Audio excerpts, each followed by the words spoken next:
आज बऱ्याच गोष्टी तुम्हाला सांगायच्यात. कोल्हापूरमध्ये जोरदार पाऊस सुरू आहे, त्यामुळे मला केरलीला जाता येणार नव्हतं. म्हणूनच आज गंगावेशीतील कृष्ण सरस्वती महाराजांच्या मठीमध्ये दर्शन घेतलं. त्यानंतर जवळच असलेल्या रंकाळ्यावर गेले.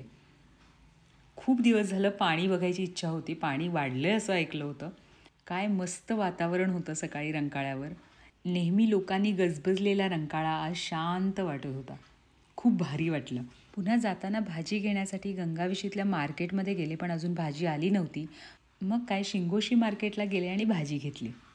एक खूप महत्त्वाची गोष्ट, संध्याकाळी मी बसले होते आणि अचानक मला एक मेसेज आला, गाडीचं चलान भरायचं आहे, म्हणजेच दंड भरायचा आहे. असा मेसेज आला तर डायरेक्टली अशा ब्ल्यू लिंकवर अजिबात क्लिक करू नका, कारण गव्हर्नमेंट वेबसाईटच्या शेवटी gov.in हे असतंच. सरळ RTOमध्ये जाऊन चेक करा. हा स्कॅम सगळीकडे सर्रास चालू आहे.